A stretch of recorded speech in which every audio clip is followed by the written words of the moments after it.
Today we continue with the chapter 3, part 2, which covers the microbiota in the digestive system and common digestive tract disorders. Let's start. Microbes in the digestive system. A healthy person generally has very few microbes in their upper small intestine like duodenum and jejunum. In contrast, the large intestine, because its slower motility and more neutral pH, is home to vast numbers of various types of bacteria. These bacteria become a major component of our feces. This collection of bacteria, fungi, and viruses in our intestine is called gut microbiota. And what's fascinating is that its composition is unique to each person. So it's microbial fingerprint that's determined by our individual diet, genetics, age, environmental condition, and medication use. This is a rapidly growing field of science as researchers are finding that the gut microbiota plays a role in many diseases, include gut infections, autoimmune diseases, and even obesity. So, what are these million or trillions of bacteria doing? They form a symbiotic relationship with us, meaning we both benefits. The actions of intestinal bacteria. This is a symbiotic relationship, meaning both the microbes and us or our body or the host mutually benefits from the living arrangement. The microbes get a stable environment and a plentiful food supply, and in return they help us in numerous ways. Here are the key benefits of the host. They help digest food that are indigestible to humans, such as certain types of fibers. In the process digesting that fibers, they produce important molecules, including some vitamins like vitamin K, and even in neurotransmitters like serotonin. They help define the body by warding off pathogenic, the harmful microbes. I mean, they play a critical role in the development of our immune system and help control inflammation. However, this ecosystem can become unbalanced.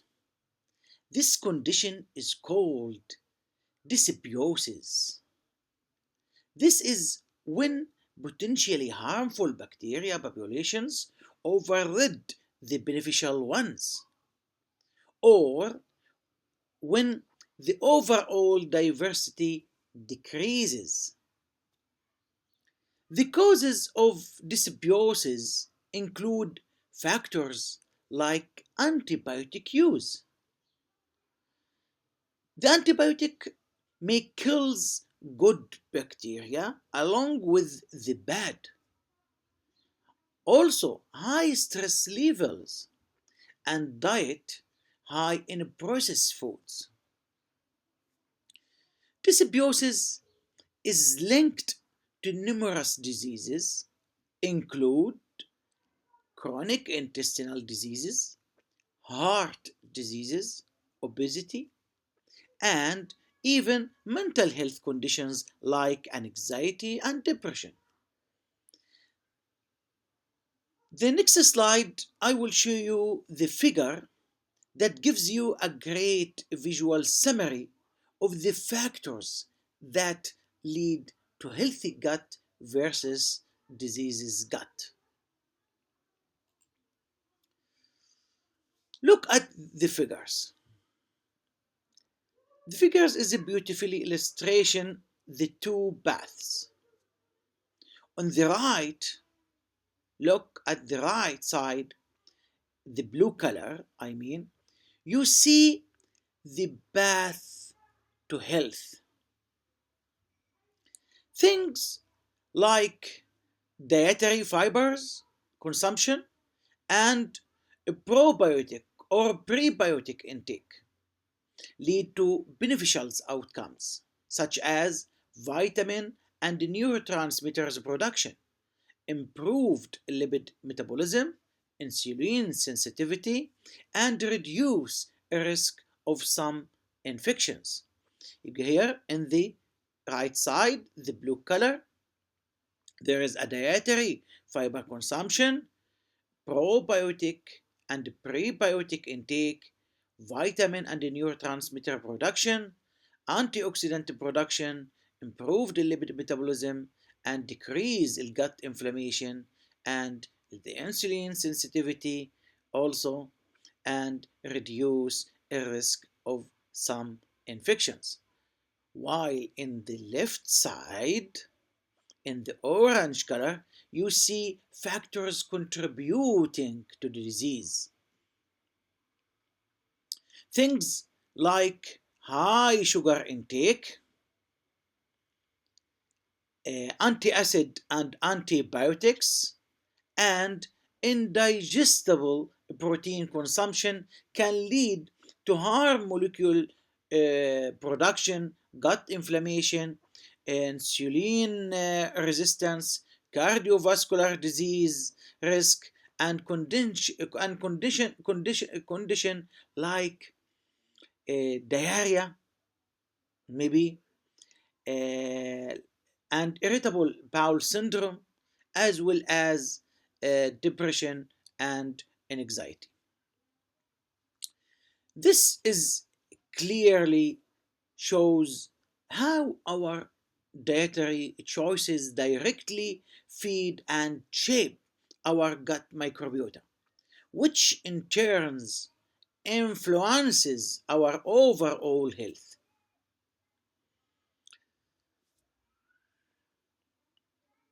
Let's define those terms probiotic and prebiotic used in this figure, as they are key to maintaining a healthy gut. A probiotic, a prebiotic, and fermented food. First, a probiotic, the definition, these are live beneficial microbes, primarily bacteria, that have been shown to promote human health when consumed in adequate amount. The sources of probiotic, you can get them in supplement, but they are also found naturally in fermented food such as yogurt, uh, and some sauerkraut. Example of these bacteria, lactobacillus and bifidobacteria. The second, prebiotic. The definition of a prebiotic, these are foods for microbes.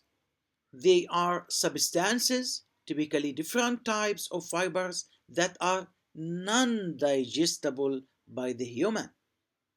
Their role is to support and to promote the growth of beneficial bacteria that are already in the large intestine. The sources of prebiotic are found in wide variety of food, especially in the fruits, most vegetables, and some grain like oats.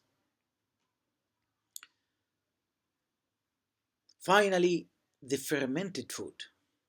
Fermented food like yogurt, cheese, miso, or soda bread are an excellent way to consume these.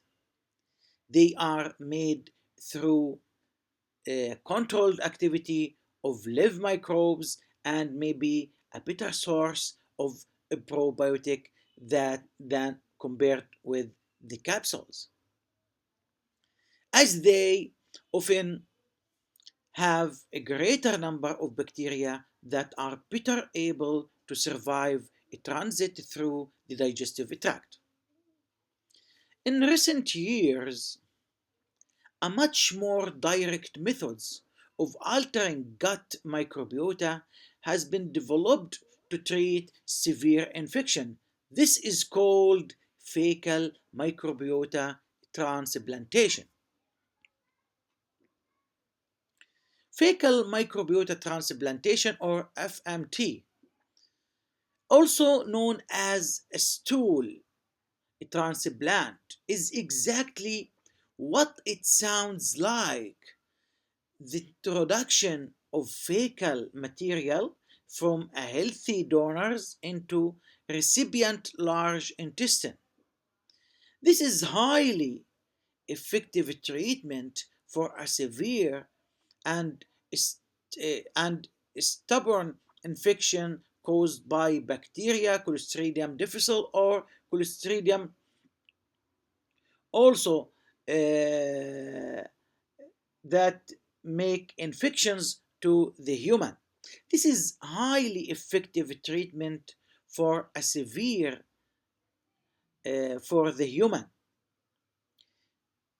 Clostridium difficile is a common but potentially harmful resident of the large intestine. Its growth is normally kept in check by all the other good gut bacteria. However, when a patient takes strong course of antibiotic, it can kill most of bacteria in the large intestine. Clostridium difficile is often able to survive this, and with no competition, it multiplies rapidly. In it then the this bacteria, Clostridium difficile, secrete toxins that inflame and destroy the tissue of the large intestine, causing chronic, life-threatening diarrhea that resist many conventional treatment. Fecal microbia transplantation work by reintroducing a complete healthy ecosystem of bacteria from the donor into the patient guts, which can then outcomplete the Clostridium difficile. This can be accomplished via an enema or more recently through stool capsules containing dried fecal material. This brings us to the final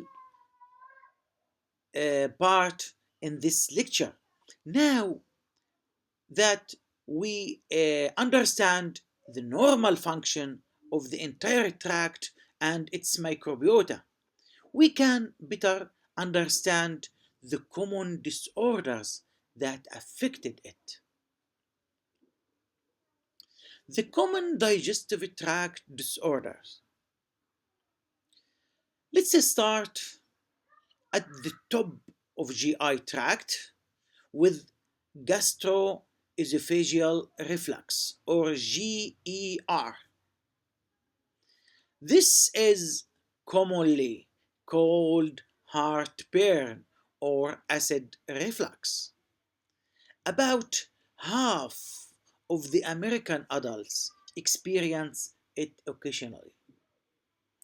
It is not a heart problem because called heartburn. It is not heart problem. It's the pain or burning sensation caused by a passage of acid contents from the stomach up into the esophagus. This happens when the lower esophageal sphincters fail to close properly. When the GER or gastroesophageal reflux is frequent and chronic, it's diagnosed as gastroesophageal reflux disease or GERD when become chronic. This is a serious condition. If left untreated, the constant acid exposure irritate the lining of esophagus as uh, maybe I show you in the next slides. This can lead to esophageal ulcers, sores, and bleeding. Most seriously, people with gastroesophageal reflux disease or GERD have higher risk of developing esophageal cancer. There's many factors that can contribute or to worsen the GER, including having excess body fat, drinking alcohol or coffee, overeating, eating chocolate, greasy or spicy food, tomato based products, and smoking. Because many of these triggers are lifestyle related, the first line of treatment involves lifestyle modification. The recommendations to reduce heartburn. In these slides, I list the typically dietary and lifestyle advice for treating the gastroesophageal reflux and gastroesophageal reflux disease. Number one, avoid lying down within 3 hours after eating a meal. Remaining upright uses gravity to help keep stomach contents down. Number two, don't overeat at meal times. Smaller or frequent meals are better. Number three, avoid smoking cigarette or breathing secondhand smoke or passive smoking. Number four, elevate the head of the bed about 6 to 8 inch or maybe up to 15 centimeter. It's okay. Number five, don't wear tight belts or clothes with tight waistbands as the puts physical pressure on the stomach. Number six, learn to recognize and limit food and beverages that cause your heartburn. The common culprits are spicy or greasy food, peppermint, caffeine, alcohol, and chocolate. Number seven, if obesity is contributing, losing weight may be beneficial.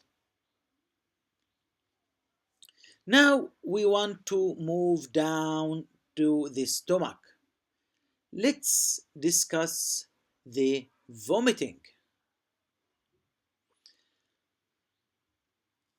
The definition of vomiting is the body effective, though unpleasant strategy for expelling noxious substances from the stomach. The function, its function is protective. It prevents potential harmful food, beverages, or toxins from entering the small intestine, where they could be absorbed and do more harm. Vomiting can also be a response to other things like a blocked intestine, head injury, motion sickness, or the hormonal changes of the morning sickness in the pregnancy. The primary and most serious risk of repeated vomiting, the dehydration. The dehydration, as it can rapidly deplete the body of water. This is especially dangerous if it's accompanied with diarrhea. It's important to know the danger signs. You should contact healthcare providers if vomiting lasts longer than a day in the adult or just a few hours in young children, is accompanied by signs of dehydration like dry lips and mouth or decreased urination, or if there is a blood in the vomit, which often looks like coffee grounds. It's also a red flag if it's accompanied by other serious symptoms like diarrhea, fever, or severe abdominal pain, weakness, or confusion. Another major stomach disorder, which we have mentioned, is gastric ulcer. The gastric or peptic ulcer is a sore that occur in the lining of the stomach or the upper small intestine. The typical symptoms is a deep, dull upper abdominal pain and feeling of fullness that occur about 2 hours after eating. This timing is key. It's when most of the chyme has left of the stomach and the remaining HCl or hydrochloric acid come in contact with and digest with the digests the unprotected lining of the mucosa, forming a sore. I think for a decades, medical experts, though these ulcers were caused by emotional stress, we now know this is a false. By 1990s, researchers had determined that the primary cause of most ulcers is bacterial infection with Helicobacter pylori or H. pylori, which you can see in, in, in most of the social media talking about H. pylori. This bacterium, H. pylori, is able to survive in the stomach and makes the lining more susceptible to being damaged by the acid. So, the other risk factors, regular use non-steroidal anti-inflammatory drugs like aspirin, ibuprofen, and naproxen, smoking cigarette, or heavy consumption of alcohol. So the treatment, antibiotic to kill the Helicobacter pylori, and medication that reduce stomach acid production.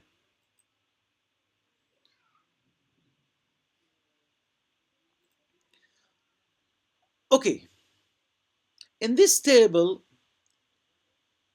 uh,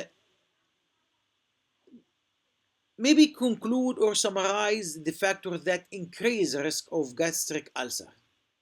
As mentioned in the previous slides, the first, non-steroidal anti-inflammatory drugs. Number two, smoking. Three, alcohol consumption. Four, infection with Helicobacter pylori. And the five, genetics. And number six, excess stomach acid production. Because the primary cause is bacteria, the treatment is highly effective. A combination of antibiotic to kill the Helicobacter pylori and medications to reduce the stomach acid production. Now let's move into the large intestine and discuss the disorder related elimination.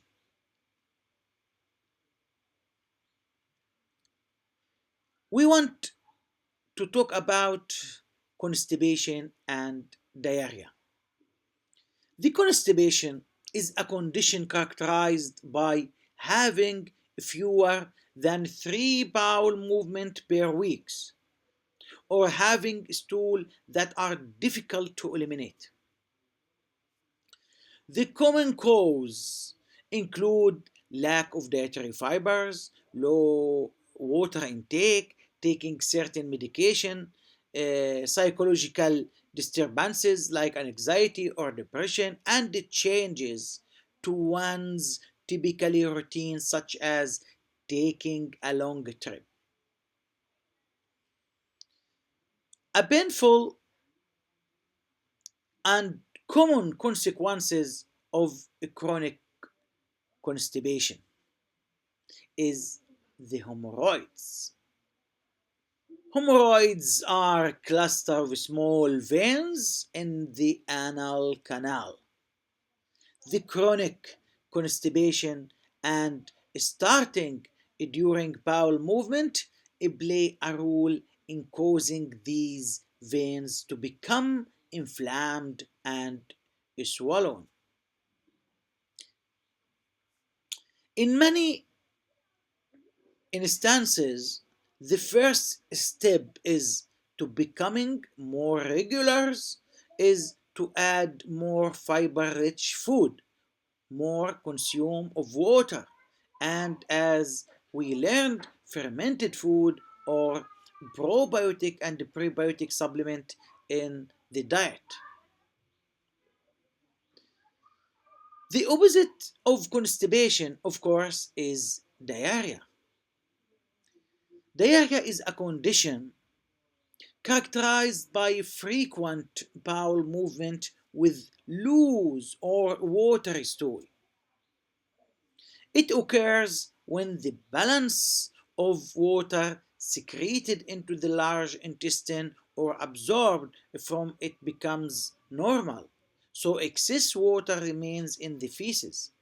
In most cases, diarrhea is the body's attempt to flush bacteria or viral infection out of the intestinal tract. The infectious microbes can produce toxins that irritate the GIT and increase motility. So there is less time of water absorption. Just like with vomiting, the major risk of severe diarrhea is dehydration and accompanying loss of minerals, especially sodium and potassium. Therefore, a treatment for severe diarrhea is dehydration. So, the treatment also, severe diarrhea, including what? Including drinking replacement fluids that contain these minerals. A prompt treatment, I also with 24 to 48 hours is especially crucial for infants and older adults. as they can become dehydrated much more quickly. Now, let's return to our the other problem like irritable bowel syndrome, which characterized by alternating bouts of constipation and diarrhea. The irritable bowel syndrome, or IBS, is affected as many as 15% of adults in the United States. It characterized by intestinal cramps and crucially abnormal bowel function. This can be diarrhea, constipation, or alternating episodes of both. Females are more likely than males to experience it. The cause is still unknown.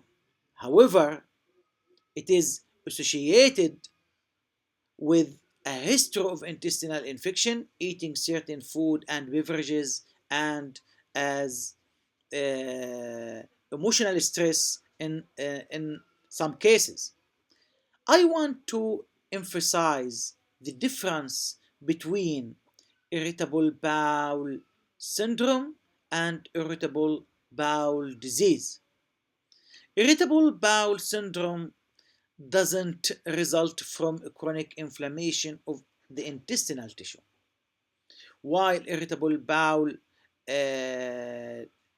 maybe also irritable bowel syndrome does not appear to increase risk of colorectal cancer. This is the difference between irritable bowel syndrome and irritable bowel disease. In the irritable bowel disease, there is a result of chronic inflammation, also increase the risk of colorectal cancer. The treatment, elimination diets, e.g., avoiding gluten, certain carbohydrate, artificial sweeteners also should be eliminated, stress management strategies, and eating fermented food, probiotic may be helpful. The dietary changes or treat the irritable bowel syndrome. Again, avoid eliminating food containing gluten such as wheat, rye, and barley products.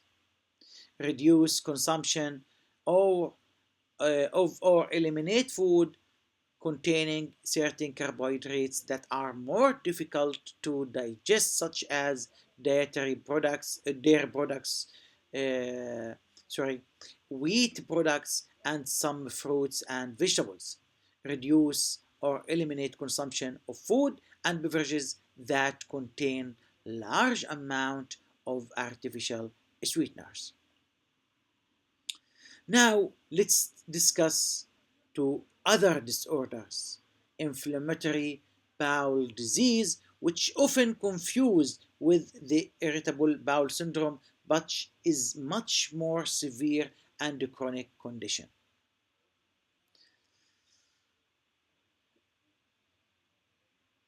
Inflammatory bowel disease, not irritable bowel disease, sorry.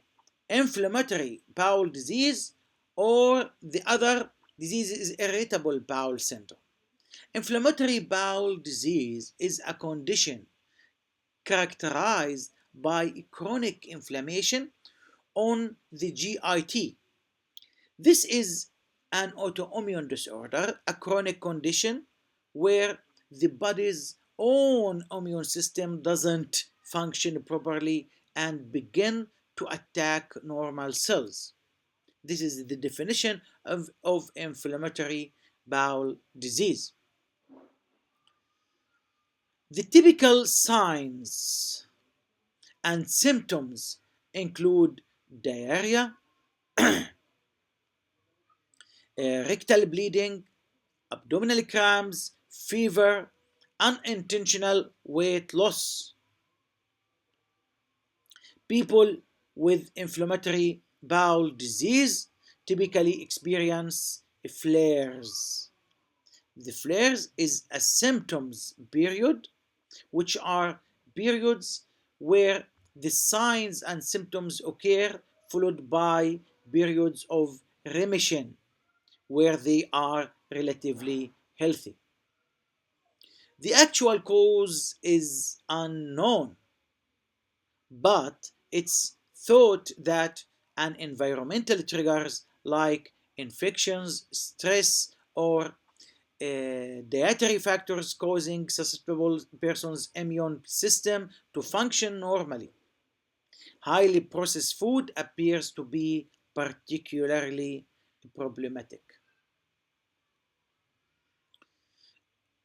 Promising therapy, especially in children, is exclusive enteral nutrition. This involves the complete replacement of food with nutrients rich, pre-digested formula for a period of 6 to 8 weeks, which allows the gut to rest and heal. There are two major types of inflammatory bowel disease. There is Crohn's disease and ulcerative colitis. It's vital to know the difference between Crohn's disease and ulcerative colitis.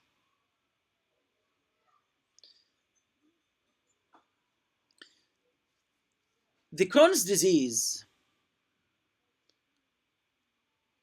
In Crohn's disease, Crohn's immune system cells invade the intestinal lining and cause patches of inflammation and tissue damage.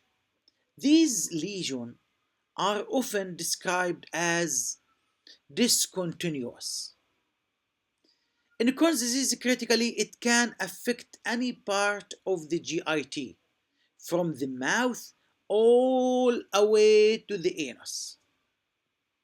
The inflammation can also be transmural, meaning it affects all layers of the colon wall.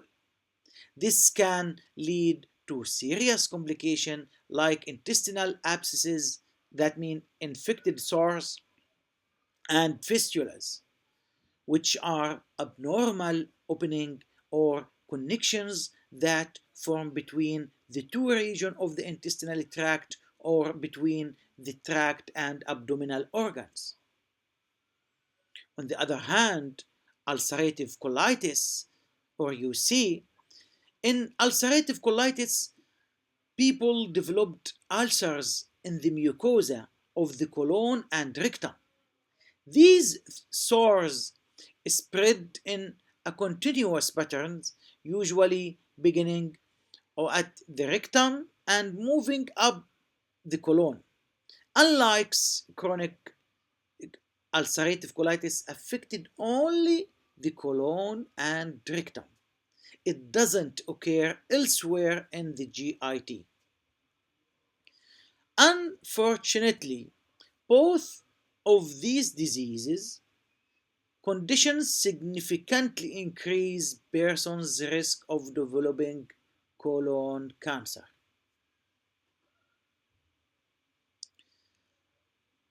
In this Venn diagram is a great way to visually summarize the differences and similarities between the irritable bowel syndrome, and inflammation bowel disease. This diagram really helps clarify things. In the top of the yellow circle, you see irritable bowel syndrome.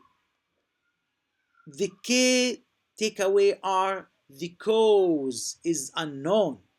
Symptoms are often mild and it can be caused by stress. In the bottom circle,